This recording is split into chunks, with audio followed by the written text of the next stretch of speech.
पूरी दुनिया को जब अंग्रेज हमारे देश को छोड़ के गए, अंग्रेजों ने जाते जाते कहा था कि ये तो हम थे जो 100-125 साल तक भारत के ऊपर हमने राज करके भारत को एक साथ रखा।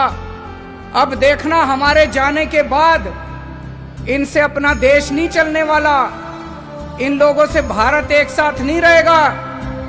ऐसे अंग्रेजों को भी लग रहा था, पूरी दुनिया को लग रहा था। दोस्तों आज 70 साल हो गए, भारत एक साथ भी है और खूब तेजी से तरक्की भी कर रहा है, और उसका केवल एक कारण है, हमारे देश का ये संविधान। ऐसे देश का संविधान लिखना जिसमें इतने सारे धर्म थे, इतनी सारी भाषाएं, इतनी संस्कृति, इतनी जाति, इतनी विविधता, ऐसे देश का संविधान लिखना कोई आसान काम नहीं था। बाबा साहब अंबेडकर ने पूरी दुनिया के संविधान पढ़े, सारे देशों के संविधान पढ़े, जहां से जो जो अच्छा मिला वो सारा उन्होंने इस संविधान के अंदर डाला, और इतना शानदार संविधान बाबा साहब अंबेडकर ने हम लोगों को दिया। संविधान में लिखा है बराबरी का अधिकार होगा।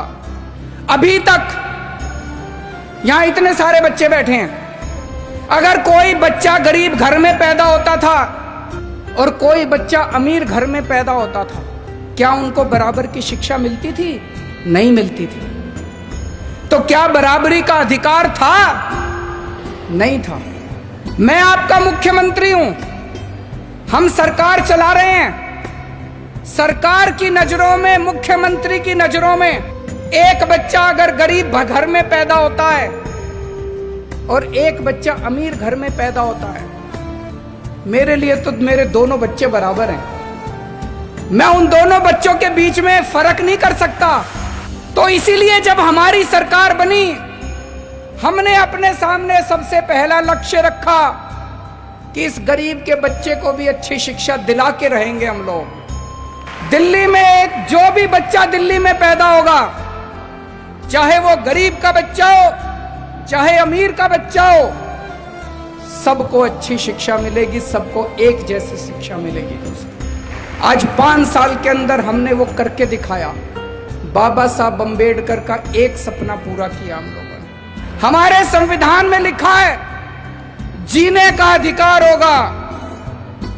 पहले गरीब आदमी के घर अगर कोई बीमार होता था, वो सरकारी अस्पताल में जाता था, सरकारी अस्पताल में इलाज का बुरा हाल था।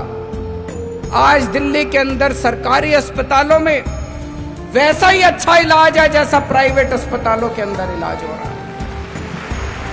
लोगों को हमने जीने का अधिकार दिया। दिल्ली के अंदर हमने योजना बनाई। अभी तक अगर किसी का एक्सीडेंट होता था, कोई उसको बचाने के लिए नहीं जाता था, वो बेचारा सड़क पे पड़ा रहता था। लोग सड़क पे गुजर जाया करते थे, लोगों को लगता था मैं क्यों पचड़े में पड़ूं, मैं अगर इसको अस्पताल में ले गया तो अस्पताल वाले मेरे से पैसे मांगेंगे। अब हमने कहा है कि पैसे की चिंता मत करो, अगर कोई किसी का एक्सीडेंट हो जाए, जो भी उसको देखता है तुरंत उसको नियरेस्ट अस्पताल में पहुंचाओ। कितना भी महंगा अस्पताल होगा, सारे पैसे दिल्ली सरकार देगी। संविधान में लिखा है गरीबी दूर करेंगे। गरीबी कैसे दूर होगी? केवल नारे लगानों से दूर नहीं होगी गरीबी। हमने दिल्ली के गरीबों का मिनिमम वेज बढ़ाया। एक एक गरीब मजदूर को, एक एक गरीब कर्मचारी को हमने 15-15 हजार रुपए महीने की तनख्वाह दिलवाई। गरीबी तब दूर होगी दोस्तों। मुझे ये लगता है अगर ये बाबा साहब अंबेडकर का संविधान एक दिन के लिए अच्छे से लागू हो जाए, ये देश कहीं का कहीं पहुंच जाएगा।